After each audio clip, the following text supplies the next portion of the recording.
২০২৫ শিক্ষাবর্ষের নবম ও দশম শ্রেণীর বাংলা ব্যাকরণ বইয়ে বিচ্ছিন্নতাবাদী ও রাষ্ট্রদ্রোহী পরিভাষা উল্লেখ করে আদিবাসী শব্দ বাতিলের জন্য বিক্ষোভ ও সমাবেশ করছে ঢাকা বিশ্ববিদ্যালয়ের শিক্ষার্থীরা। সে সঙ্গে রাষ্ট্রদ্রোহী এই অপকর্মের সঙ্গে জড়িতদের অপসারণ ও শাস্তির দাবিও জানান তারা।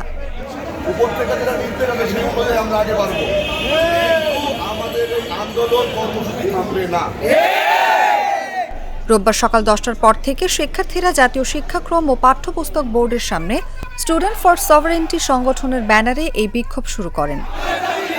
এ সময় শিক্ষার্থীরা বলেন, গত ৮ই জানুয়ারি ঢাকা বিশ্ববিদ্যালয়ের সাংবাদিক সমিতির সংবাদ সম্মেলন থেকে শিক্ষা মন্ত্রণালয়ের কাছে ২৪ ঘণ্টার মধ্যে পাঠ্যপুস্তক থেকে বিতর্কিত ও সার্বভৌমত্ব বিরোধী আদিবাসী শব্দটি প্রত্যাহারের ঘোষণা চাওয়া হলেও মন্ত্রণালয় হতাশ করেছে। তাই দেশের স্বার্থে, দেশের সার্বভৌমত্ব ও অখণ্ডতার স্বার্থে এনসিটিবি ঘেরাও করতে বাধ্য হয়েছে তারা। আন্দোলনকারীরা জানান, পরিমার্জন কমিটিতে থাকা রাখাল রাহা ওরফে সাজ্জাদকে এখনই অপসারণের ঘোষণা এবং পাঠ্যপুস্তকে আদিবাসী শব্দ অন্তর্ভুক্তি অনুমোদন করায় এনসিটিবি চেয়ারম্যানের সঙ্গে যোগসাজশ থাকা কর্মকর্তাদের পদত্যাগ সহ আন্দোলনকারীদের দেয়া ৫ দফা দাবি বাস্তবায়নে সরকারি ঘোষণা না এলেও ঘেরাও কর্মসূচি অব্যাহত থাকবে।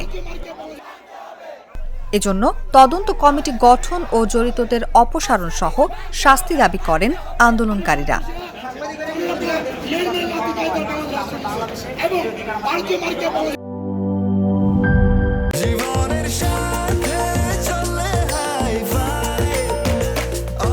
স্বাস্থ্যকর অল টাইম, সব সময় অল টাইম হেলদি লাইফ।